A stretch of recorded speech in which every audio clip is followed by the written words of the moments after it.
Supreme court में इमरान खान ने अपने वकील बैरिस्टर सलमान सफ्दर के थ्रू एक पिटीशन मूव की है। पाकिस्तान की आईनी और पाकिस्तान की सियासी तारीख की एक बड़ी इंटरेस्टिंग और बड़ी इंपॉर्टेंट पिटीशन होगी। 4 या 5 साल की एक बच्ची जाँ बहक होती है जो पाकिस्तानी फौज का एक मोटर शेल उसको लगता है। लोगों ने ट्रक, ये जो फौज का ट्रक है, उसके बम्पर के ऊपर बच्ची की लाश जो है वो प्लेस कर दी है और ट्रक आहिस्ता आहिस्ता मूव कर रहा है। लेकिन आपको ये भी एहसास होता है कि जो 3, 4, 5 लोग बाहर खड़े हैं वो अनआर्म्ड हैं, ये एक बहस हो रही है, यहाँ पर कोई खतरा नहीं है, ये एक बड़ी मैनेजेबल किस्म की सूरत हाल है।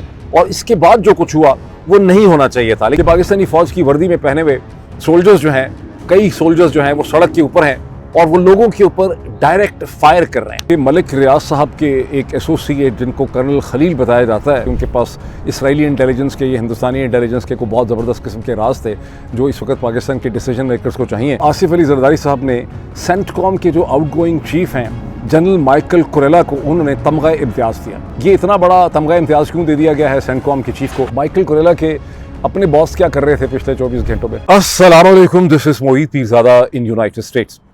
आज जहां मैं हूं, यहां इस वक्त सुबह हो रही है 27 जुलाई इतवार के दिन 2025 की। पाकिस्तान से हम 10 घंटे पीछे हैं। ये एक ऐसा टाउन है at the border of American South and Midwest, जहाँ आधे लोगों का ख्याल, जिनसे मेरी बात हुई है, वो समझते हैं मिड वेस्ट में रहते हैं, आधे लोगों का ख्याल है हम साउथ में रहते हैं। ये वाशिंगटन से अंदाज़न 1400 मील दूर है। लेकिन यहाँ तक पहुँचने के लिए सड़क पर मैंने और मेरी बीवी ने तकरीबन 1600 मील का सफ़र किया है, बिकॉज हम छोटे छोटे मुख्तलिफ शहरों को भी साथ में देखते हुए आ रहे हैं। इस वक्त पाकिस्तान में गुज़िश्ता 24 खासी इंटरेस्टिंग डेवलपमेंट्स मेरे सामने हैं।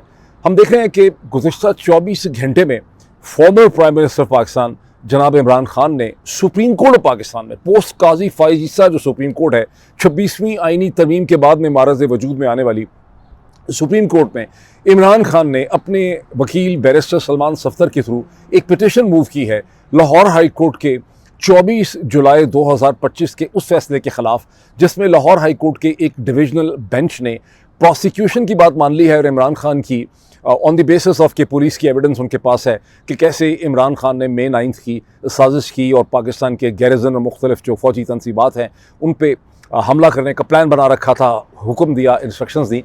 और ये जो फ़ैसला है, इस फैसले के ख़िलाफ़ इमरान खान ने अपनी ये पिटीशन जो है वो मूव की है। लेकिन पाकिस्तान के हालात किस किस्म के हैं जहां इमरान खान ने ये पिटीशन मूव की है? ये पिटीशन बड़ी इंटरेस्टिंग है, जिसकी कुछ तफसीलात मैं भी आपके साथ शेयर करूंगा। पाकिस्तान की कानूनी, पाकिस्तान की आईनी और पाकिस्तान की सियासी तारीख की एक बड़ी इंटरेस्टिंग और बड़ी इंपॉर्टेंट पिटीशन होगी जिसका मैं जिक्र आपके सामने करने लगा हूँ। लेकिन इससे पहले ये बहुत ज़रूरी है कि हम एक ओवरऑल सिचुएशन देखें। सबसे पहले इस पाकिस्तान जिसमें इमरान खान ने सुप्रीम कोर्ट में ये पिटीशन दायर की है, वो उस पाकिस्तान में हो क्या रहा है? पहले इस चीज़ को एब्जॉर्ब कीजिए कि गुज़िश्ता 24 घंटे में खैबर पख्तूनख्वा के औरंगज़ई डिस्ट्रिक्ट की तीरा वैली जो है वहाँ पर क्या हुआ।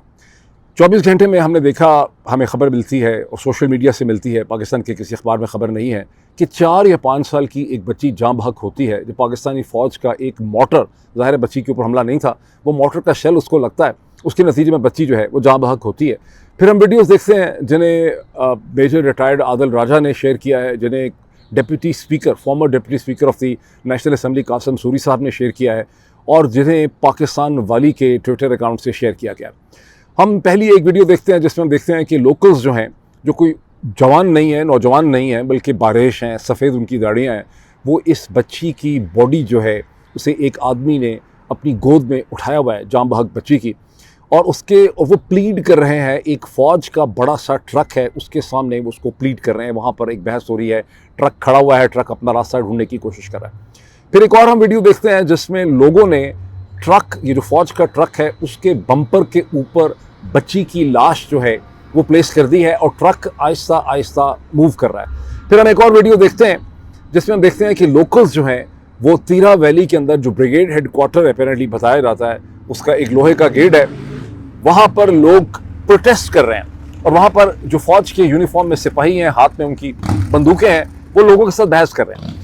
अब इस वीडियो में आवाज़ भी है, उससे आपको अंदाज़ा होता है कि ये एक टेंस किस्म की डिस्कशन है। लेकिन आपको ये भी एहसास होता है कि जो 3, 4, 5 लोग बाहर खड़े हैं वो अनआर्म्ड हैं, ये एक बहस हो रही है, यहाँ पर कोई ख़तरा नहीं है, ये एक बड़ी मैनेजेबल किस्म की सूरत हाल है और इसके बाद जो कुछ हुआ वो नहीं होना चाहिए था। लेकिन अगली वीडियो में आप देखते हैं कि पाकिस्तानी फ़ौज की वर्दी में पहने हुए सोल्जर्स जो हैं, कई सोल्जर्स जो हैं वो सड़क के ऊपर हैं और वो लोगों के ऊपर डायरेक्ट फायर कर रहे हैं।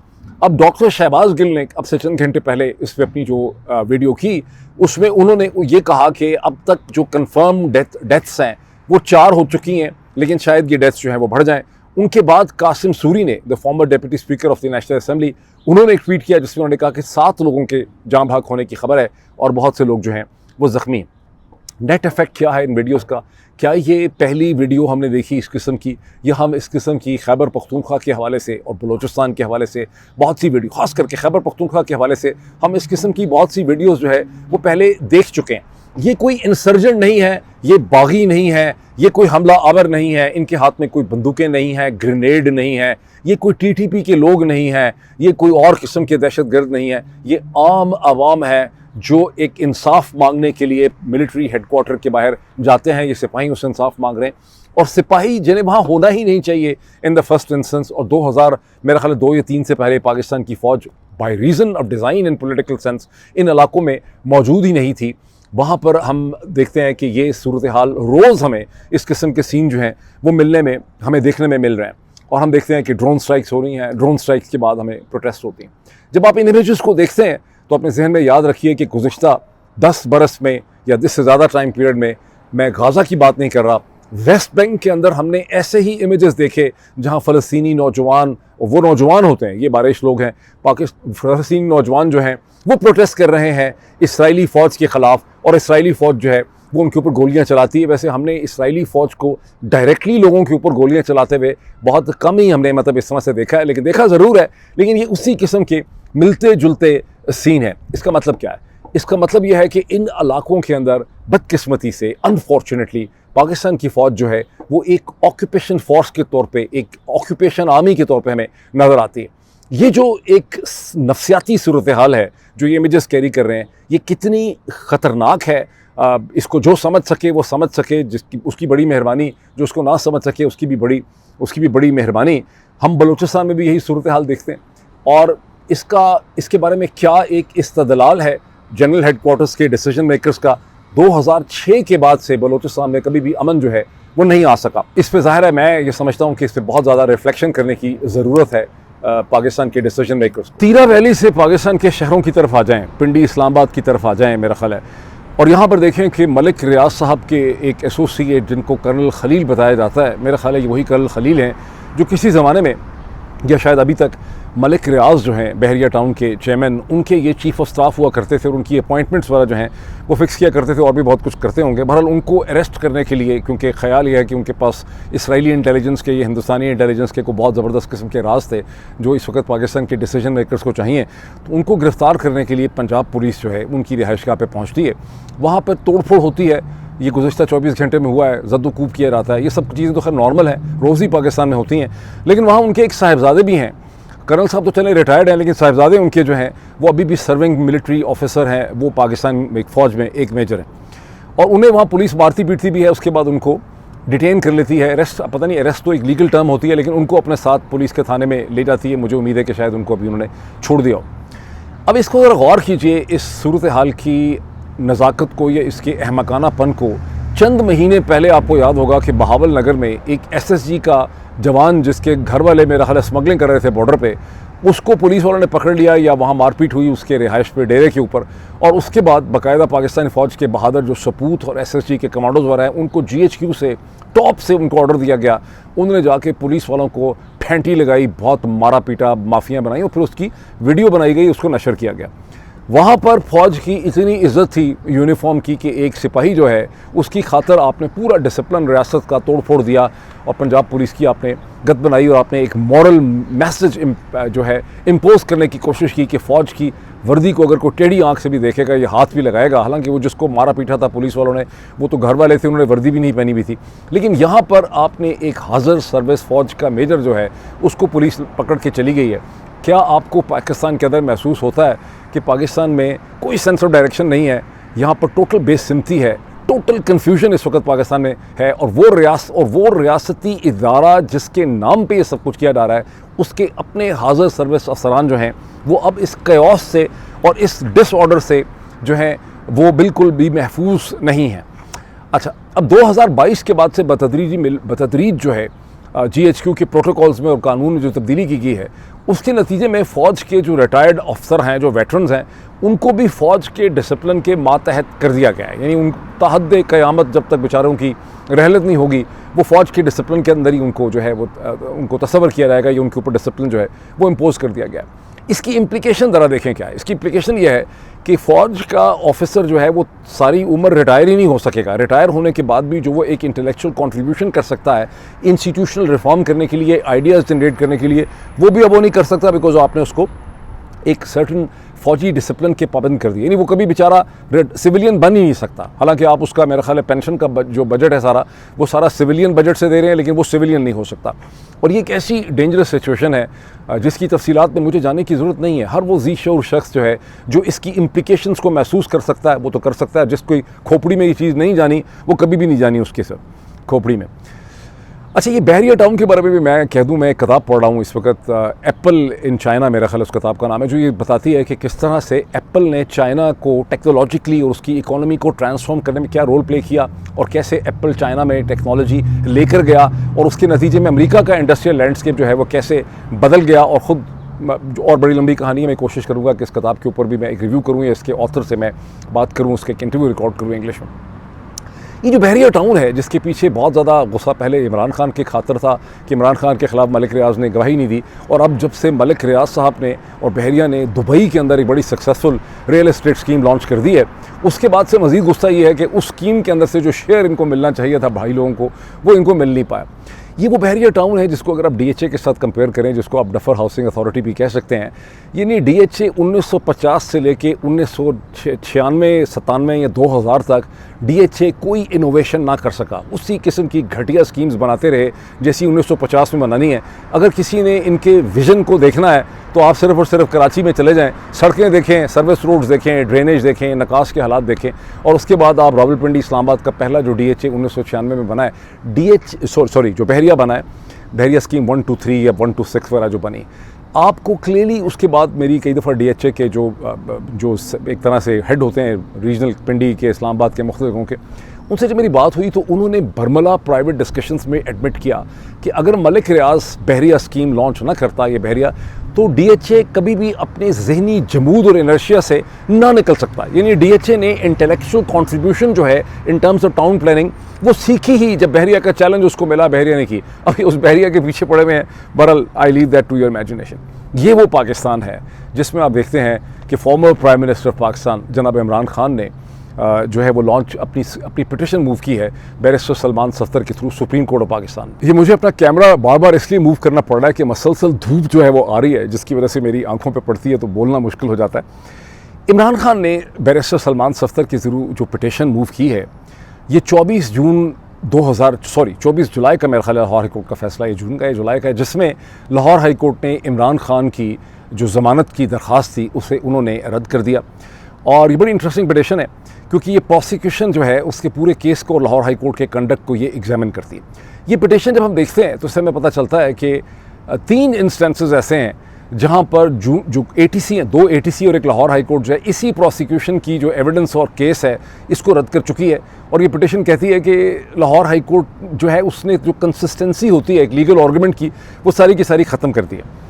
ये प्रोसिक्यूशन की एविडेंस है क्या इमरान खान के ख़िलाफ़ कि इमरान खान ने 9 मई के वाक़यात जो हैं उनका ऑर्डर दे रखा था, इंस्ट्रक्शन दी थी, गैरिजन कमांड और डिफरेंट जो फ़ौजी तनसीबात हैं उन पर हमले का हुक्म दे रखा था। प्रोसिक्यूशन ने पहले ये पोजीशन ली कि 2 उन्होंने एविडेंसेस रखी हैं कि उन्होंने कहा कि चक्री में 4 मई 2023 को, आपको पता है 9 मई से कोई 5 दिन पहले इमरान खान ने वहाँ पर पुलिस के जासूस मौजूद थे और चक्री में इमरान खान ने लोगों को ये हदायत और इंस्ट्रक्शंस दी कि आपने हमला कर देना है मिलिट्री तनसीबात के ऊपर। फिर इसी किस्म की एक और एविडेंस उन्होंने रखी कि 7 मई को ज़मान पाक में भी इमरान खान ने इस किस्म की एक साजिश जो है की, वहाँ पर भी पुलिस के जासूस और उनके अफसर इंस्पेक्टर वगैरह जो मौजूद थे। दोनों में प्रॉब्लम ये था कि प्रोसिक्यूशन ने जब ये एविडेंस ATC 1, 2, 3 वगैरह के सामने रखी, लाहौर हाई कोर्ट में रखी, तो ये दोनों इनिशियल प्रोसिक्यूशन की जो कंप्लेंट या उसका केस था उसमें नहीं थी। ये एविडेंस बाद में एडमिट की गई और ATC ने भी इसको रद्द कर दिया, लाहौर हाई कोर्ट ने भी इसको रद्द कर दिया कि भाई ये आपने इतने बाद में जाके ये एविडेंस की, शुरू में आपके पास एविडेंस होनी चाहिए थी कि 4 मई को इमरान ने ऐसे प्लान किया, 7 मई को इमरान खान ने इस किस्म का प्लान किया। जब ये दोनों एफर्ट्स प्रोसिक्यूशन की नाकाम हो गई, पिटिशन से हमें पता चलता है, सुप्रीम कोर्ट की बैरिस्टर सलमान सफ्दर की पिटिशन से, ब्रिलियंटली ड्राफ्टेड पिटिशन, तो प्रोसिक्यूशन ने एक नया वहाँ पे मुद्दा रखा, और मुद्दा उनका ये था कि इमरान खान ने अपनी पब्लिक स्टेटमेंट्स के ज़रिए जो मीडिया में थी वहाँ से लोगों को उकसाया, उनको इंस्पायर किया, उनको इंसाइट किया कि आपने फ़ौजी तनसीबात के ऊपर हमला कर देना है। लेकिन जब अदालतों के सामने प्रोसिक्यूशन कोई कन्विंसिंग प्रूफ और ऐसी स्टेटमेंट इमरान खान की ना रख सकी जिसमें इमरान खान ने ये कहा हो कि वहाँ जाके हमला कर दें, तो फिर प्रोसिक्यूशन ने फिर एक पैंतरा बदला, और इस दफ़ा उन्होंने ये कहा कि ऐसी विटनेसेस, उसमें सदाकत अब्बासी साहब को और मेरा ख्याल वासिक साहब जिनको गिरफ्तार किया हुआ था मारपीट के, उनसे निकाली गई एविडेंस, और उन्होंने कहा कि हाँ इमरान खान ने इस किस्म की इंस्ट्रक्शंस जो हैं वो दी थी। जब इसको अदालतों ने नहीं माना तो अब लाहौर हाई कोर्ट के सामने प्रोसिक्यूशन की पोजीशन ये है कि जो 4 मई 2023 की पुलिस की एविडेंस थी कि इमरान खान ने ऐसा हमला करने का प्लान बना रखा है, उसे उसी वक्त 4 मई 2023 को पुलिस के रिकॉर्ड का हिस्सा बना दिया गया था। अब ये बड़ी इंटरेस्टिंग पोजीशन है, बिकॉज बैरिस्टर सलमान सफ्दर ये सवाल उठा रहे हैं कि अगर 9 मई के वाक़यात से 5 दिन पहले पुलिस के रिकॉर्ड का ये चीज़ हिस्सा बन चुकी थी, तो फिर उस तक जो 5 दिन थे उसमें पुलिस ने इस तमाम चीज़ को रोकने के लिए और इमरान खान की साजिश को नाकाम बनाने के लिए कोई कुछ क्यों ना किया, जब उनको सारी चीज़ें पहले से ही पता थी। अब इसमें ये वो सुप्रीम कोर्ट है जो काजी फ़ायज़ ईसा साहब के हादसे के बाद और तूफ़ान नूह के बाद और 26वीं आईनी तरमीम के बाद ये बेचारी सुप्रीम कोर्ट खड़ी की गई है। ये सुप्रीम कोर्ट तो ना सुप्रीम है ना कोर्ट है, ये क्या फ़ैसला करेगी ये तो हम देखेंगे आने वाले दिनों में। मैं थोड़ा सा एक इस्तदलाल आपके सामने रखना चाहता हूँ कि ये जो इमरान खान है, कभी आपने सोचा है कि किसकी जंग लड़ रहा है? क्या ये अपनी ज़ाती इक़्तिदार की जंग लड़ रहा है, अपनी ज़िंदगी की जंग लड़ रहा है? क्या ये जंग जमायमा के लिए लड़ रहा है, बुशरा बीबी के लिए लड़ रहा है, कासिम और सुलेमान के लिए लड़ रहा है? क्योंकि जब हम नवाज़ शरीफ को देखते हैं, आसिफ अली ज़रदारी को देखते हैं, तो हमें नज़र आता है कि नवाज़ शरीफ साहब की जो जंग है सारी की सारी वो तो मरियम के लिए, शरीफ ख़ानदान के लिए, अपने बच्चों के लिए है। आसिफ अली ज़रदारी की जंग बिलावल के लिए है, अपनी बेटियों के लिए है। हाकिम अली ज़रदारी की एम्पायर के लिए है। लेकिन इमरान खान की जो जंग है वो पाकिस्तान के लिए है, ये पाकिस्तान की रियासत के सर्वाइवल के लिए। अब रियासत में और लोगों में और माशरे में क्या फ़र्क होता है? 1707 में जब मुग़ल शहनशाह औरंगज़ेब की डेथ हुई तो उसके 10 साल के बाद जो है रियासत सारी की सारी वो उस स्टेज पे, बल्कि मुग़ल सल्तनत और रियासत जो है वो आखिरी दमों के ऊपर थी। और 1707 में आपने देखा, 1717 या 18 में आपने देखा कि मराठा जो हैं, या 19 में उनका कब्ज़ा हो गया दिल्ली के ऊपर। उसके बाद आपने पता नादर शाह आ गया था सारा, तो सल्तनत सारी की सारी ख़त्म हो चुकी। दिल्ली वहीं रहा, हिंदुस्तान वहीं था, अवध वहीं था, लखनऊ वहीं था। इसी तरह जब रियासत ख़त्म हो जाती है तो लाहौर 1000 साल से, कई रियासतें आई ख़त्म हो गई, लाहौर 1000 साल से चल रहा है, 1000 साल से पेशावर भी चल रहा है। लेकिन रियासत जो है उसने कई दफ़ा अपनी शक्ल और हैयत जो है वो तब्दील कर ली है। इसे जो जिसकी समझ में ये आ जाए उसका बड़ा भला, जिसकी समझ में ये बात ना आ सके उसका भी बड़ा भला। अब शरीफ और आसिफ अली ज़रदारी साहब जो हैं वो कहाँ मसरूफ़ हैं सारे टाइम पीरियड में? पिछले 24 घंटे में प्रेसिडेंट आसिफ अली ज़रदारी साहब ने सेंटकॉम के जो आउटगोइंग चीफ़ हैं जनरल माइकल कुरेला को उन्होंने तमगा इम्तियाज़ दिया। ये इतना बड़ा तमगा इम्तियाज़ क्यों दे दिया गया है सेंटकॉम के चीफ़ को? अपेरेंटली इसलिए दिया गया है कि जो माइकल कुरेला हैं उन्होंने US पाकिस्तान रिलेशनशिप को इम्प्रूव करने के लिए, इस खित्ते में स्टेबिलिटी के लिए उन्होंने बड़ा काम किया। उनकी बड़ी खिदमात हैं पाकिस्तान के लिए, उन खिदमात को यहाँ पर उसका एतराफ़ किया गया। असल में क्यों दिया गया है? आपको याद होगा कि फरवरी का महीना था मेरा ख्याल है, जब डोनाल्ड ट्रंप एक जॉइंट सेशन को ख़िताब कर रहे थे अमेरिकन हाउस और उसमें सेनेट के, जब उन्होंने कहा, पाकिस्तान का शुक्रिया अदा किया था कि पाकिस्तान ने जो एबे गेट की टेररिज्म बॉम्बिंग है उसका जो मास्टरमाइंड है शरीफुल्लाह, उसको अमेरिका के हवाले किया, और वहाँ से कहानी शुरू हुई थी ट्रंप एंड शरीफ ज़रदारी आसिम रजीम की दोस्ती की। और ज़ाहिर है कि ये जनरल माइकल कुरेला जो है उसमें उन्होंने बड़ा इंपॉर्टेंट रोल प्ले किया। ये और बात है कि उसके 3 दिन के बाद जब वर्जीनिया की एक अदालत के अंदर FBI federal bureau of investigation ने अपनी एविडेंस दी, तो उन्होंने ये कहा कि जनाब ये जो शरीफुल्लाह है ये एक मुर्गी फ़रोश था कोयटा के करीब, और इसका कोई लंबा चौड़ा एपिगेट में रोल नहीं था, ये नया ही रिहा हुआ था जेल से, और ये सिर्फ सर्वेलेंस कर रहा था सड़क के किनारे, किसी भी तरह से उसका मास्टरमाइंड नहीं है। लेकिन बहरहाल जनरल कुरेला की मेहरबानी से शरीफ ज़रदारी, आसिम रजीम और डोनाल्ड ट्रंप के दरमियान में एक रिलेशनशिप का आगाज़ हो गया। और ज़ाहिर है कि जनरल कुरेला ने इस रजीम के सर्वाइवल में और इसको ट्रंप से कनेक्ट करने में बड़ा इंपॉर्टेंट रोल प्ले किया। इसी 24 घंटे में माइकल कुरेला के साथ हवाले से एक और भी डेवलपमेंट हुई है शरीफ ज़रदारी आसिम रजीम की, GHQ की, जहां देखते हैं कि central Asian chiefs of defence staff जो हैं उनका एक मीटिंग होती है, पाकिस्तान की उनकी, जिसमें जनरल माइकल कुरेला भी शामिल हैं। अब ये माइकल कुरेला पे बड़ी मेहरबानी की गई है इसलिए कि माइकल कुरेला जो हैं वो 3 साल पहले, 3 साल की टर्म होती है, 2022 में, अप्रैल 2022 में जब वो सेंटकॉम के हेड बने, तो एक टोटल वो खुद से उन्होंने ऑर्गेनाइज़ की थी सेंट्रल एशियन मिलिट्री चीफ्स के साथ, उसमें साउथ एशियन भी थे, इंडिया भी था। एक उन्होंने सेमिनार या मीटिंग इस किस्म की ऑर्गेनाइज़ की थी। उसके बाद वो सुनने में आया कि कोशिशें करते रहे कि उनके सेंट्रल एशियंस के साथ इस किस्म की कोई हो जाए, लेकिन वो हो नहीं सकी। और यूँ माइकल कुरेला के ऊपर बड़ी मेहरबानी की गई है कि उनको यहाँ जाते जाते, क्योंकि मैं ख्याल अभी चंद दिनों में जुलाई में ही उन्होंने रिटायर हो जाना है, तो एक तरह से उनके CV के अंदर ये दूसरी भी सेंट्रल एशियन, क्योंकि सेंटकॉम के वो हेड हैं तो सेंट्रल कमांड के, तो ये दूसरी मीटिंग भी जो है वो उनके CV के अंदर ऐड हो गई है। वो कह सकते हैं कि उन्होंने एक दूसरी भी इस किस्म की मीटिंग जो थी वो ऑलमोस्ट उसका वो हिस्सा थे। माइकल कुरेला के अपने बॉस क्या कर रहे थे पिछले 24 घंटों में? माइकल कुरेला के बॉस डोनाल्ड ट्रंप जो हैं उन्होंने ऐलान कर दिया कि हमने कैम्बोडिया और थाईलैंड के दरम्यान में सीज़ फायर करवा दिया। असल में सीज़ फायर कौन करवा रहा है, उसके लिए मलेशिया और आसियान जो है वो बहुत रोल प्ले कर रहे हैं। आसियान के एक्टिंग चेयरमैन जो हैं वो हैं इस वक्त अनवर इब्राहिम, जो मलेशिया के प्राइम मिनिस्टर हैं, और मलेशिया की मेडिएशन के नतीजे में ये सीज़ फायर हुआ है। लेकिन डोनाल्ड ट्रंप ने एक और ट्रॉफ़ी ऐड करके अपने नोबेल पीस प्राइज़ के जो है ना CV, उसमें उन्होंने ऐड कर दी है। इससे पहले आपको पता है कि दुनिया की 2 बहुत अजीम रियासतें, एक पाकिस्तान और दूसरा इजराइल जो है, वो डोनाल्ड ट्रंप को नोबेल पीस प्राइज़ के लिए रिकमेंड कर चुके हैं। नोबेल कमेटी के सामने कभी इस किस्म का चैलेंज नहीं आया कि एक ऐसा स्टेट्समैन जिसको शायद वो देना ना चाहते हो नोबेल पीस प्राइज़, वो सारी दुनिया के टेस्टिमोनियल्स इकट्ठे करके ला रहा है। मुझे बड़ा शक है कि बहुत जल्दी सऊदी अरब, कतर शतर जो हैं वो भी जो है अपनी रिकमेंडेशन उसमें शामिल कर देंगे। यू नेवर नो कि उसके अंदर थाईलैंड और कैम्बोडिया भी उसके अंदर शामिल हो जाएं इस टेस्टिमोनियल में। अभी इतना ही, फिर आपसे मुलाकात होती है। Thank you.